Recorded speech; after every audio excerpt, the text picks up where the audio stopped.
All that to say, though, John, on Sunday, we do have an actual football game, the Super Bowl, in fact, and we're really excited about it. We are excited about it.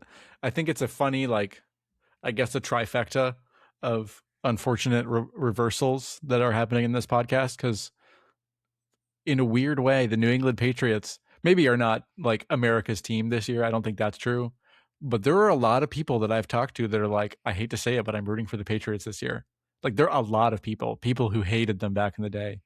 But it's just funny, especially here in Tennessee, where Mike Vrabel is still generally beloved, and there are many regrets about letting him go. It's good to see him. It's good to see him thrive over there. You know, obviously where he came from, former player of New England, going back in his first year and going all the way to the Super Bowl is just a really cool accomplishment, and he's done a tremendous job over there. So obviously the Seahawks are a juggernaut, but I don't know that I'm necessarily rooting for the Patriots, but I would be genuinely happy on my end if the Patriots won, which is just crazy to say.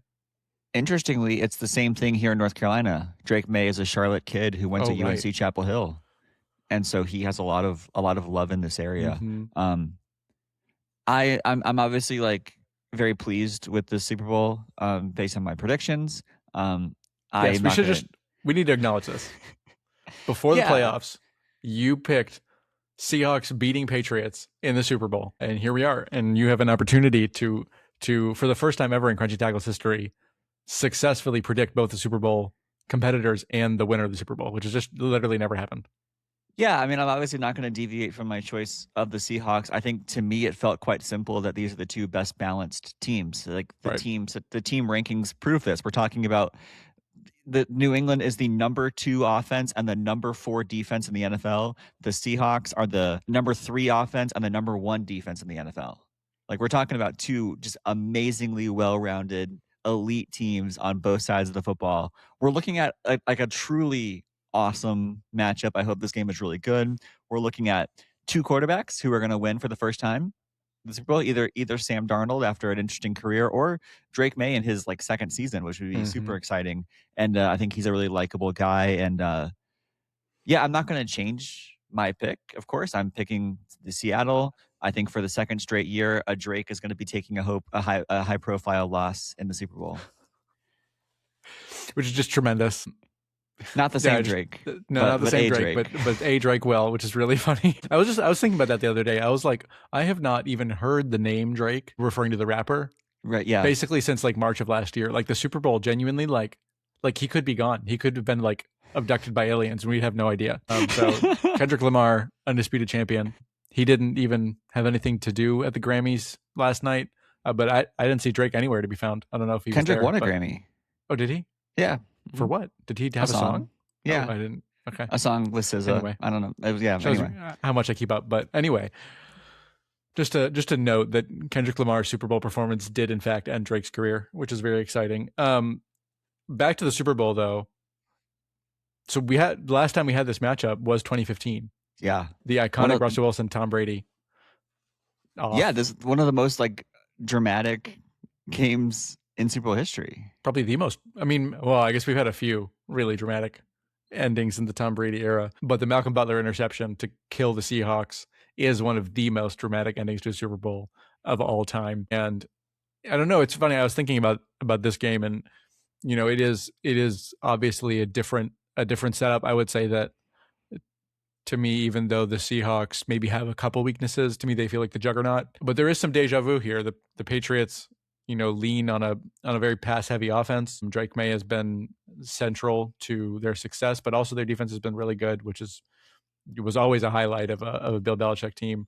And the Seahawks, very much in their defensive tradition, have just had an unbelievable defensive year. And I don't know, when I look at this game, I think I expect the Seahawks to win just because they feel like a more mature team.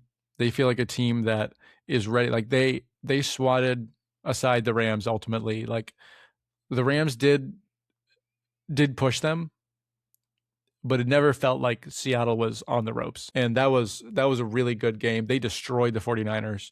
And the Patriots, you know, were obviously really good this regular season, but in the postseason, Drake May has been full of errors. He's fumbled a lot, thrown interceptions.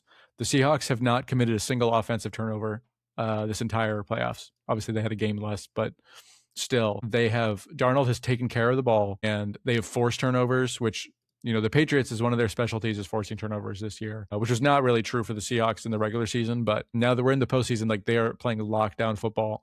And to me, the question really is Drake May going to take care of the football, and is he going to be able to have the maturity in this spot to deal with the best defense in the league? Because Matt Stafford obviously could. Matt Stafford is a seasoned veteran. He diced them up and down the field. But still, it wasn't enough. And to me, when I look at Drake May, I think he's a good football player and a good quarterback. But I don't know that I'm looking at him and saying, like, you have the maturity to actually get this done in this spot. But then at the same time, Sam Darnold has never been here. So there is a little bit of a wild card, but I think you're right that the odds are very much in the Seahawks' favor. Over the course of like a decade, you will generally have a defense that is recognized as the definitively best defense of that decade. Right. And I think about like from 2012 to 2015, the Seattle Seahawks were the best defense in football for 4 consecutive years. Before that, you kind of had like the Ravens and the Steelers alternating that time, that selection. And I think that this Seahawks defense is going to be recognized as one of those like decade defining defenses. They are the closest thing to the Seattle Seahawks defense of 10 years ago, like the Legion of Boom Seahawks. They're kind of back. Like this defense is unbelievable. I think that they're going to be the difference maker in the game ultimately. I think that Sam Darnold I think he's always been very talented. I think that he has shown a lot of poise and a lot of composure in these playoffs, but I just don't think he's faced a test like this. And, I think that it's going to be very, very different. I think that Darnold has shown enough that I think that he can be a successful game manager and let the Seattle defense be the difference maker, if that makes sense. Mm-hmm. And I wouldn't be surprised to see the Seattle defense score some points. And I think it'll be, so I picked 27-21 Seattle, but I think Drake May will score, but I just not enough. Yeah, I guess if we're going to do an actual pick, you have to do one. I think to me the Seahawks just have too much. In the past, I thought that Darnold was going to kind of fade away in these big spots, and he has just proved me wrong every game this year. And I think it is his moment ultimately. He has been a really good game manager, but he's also not been afraid to like make some really audacious throws and actually pull them off, but like smart throws. He's not making stupid decisions, and I just don't see that going away now. Like his trajectory has been up, and Drake Mays has been down during these playoffs. And I think my heart maybe actually wants the Patriots to win this as a little bit of an underdog, which is crazy. But I think